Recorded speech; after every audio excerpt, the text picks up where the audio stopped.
So Sean, man, former NFL player, bullying advocate, anti-bullying advocate, I should say.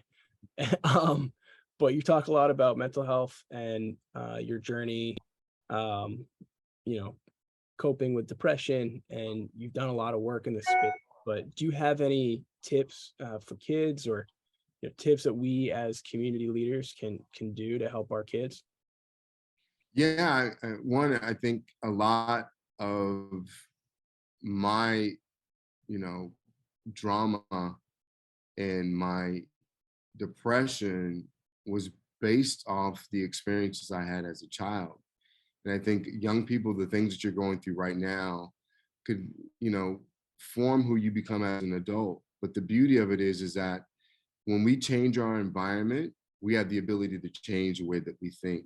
We are our thoughts. So a lot of the things that you're thinking, the fears that you have, the things that might not be going right at this point in your life, we can change.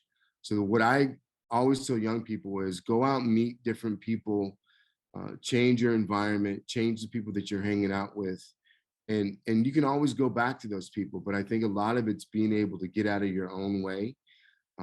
I'm a big person of environment. I know the ideal of to be able to get into another environment. I always feel that safe environments allow people to flourish. So, many times education allows you to open doors. I'm on this call with you right now based off my education. Why? Because the person that connected us saw me in a platform that was dealt with education. We were in an educational institute. So try to use your ability to just meet people that don't come from where you come, that don't speak like you speak, and learn from them. I'm someone that's big on empathy. Empathy takes time, and people that have the ability to think and process what you're going through have empathy. And that allows me to kind of have the emotional intelligence to think about everyone that's in the room, how I fit in, and how to be able to listen. And I think the best advice I could give a young person is when you want to talk, listen. Um, just sit back and listen to people, and you'll be able to figure out a lot of things in life. And just go out and do all the things that you can do.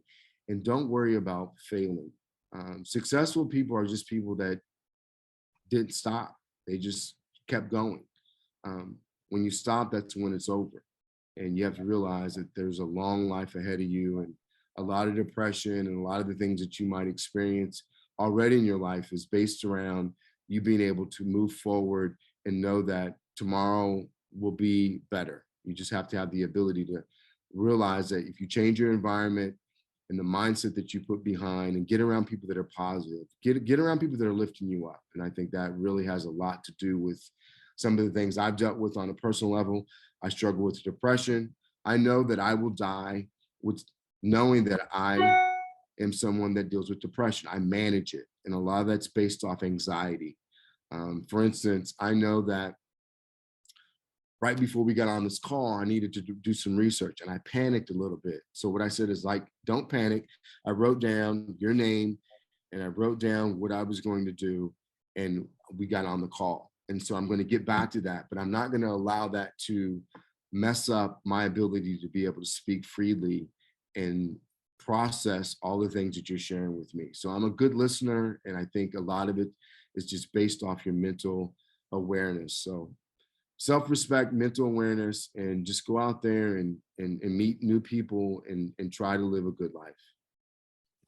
Amen. Amen. Amen. Thank you so much, Sean. I really appreciate it.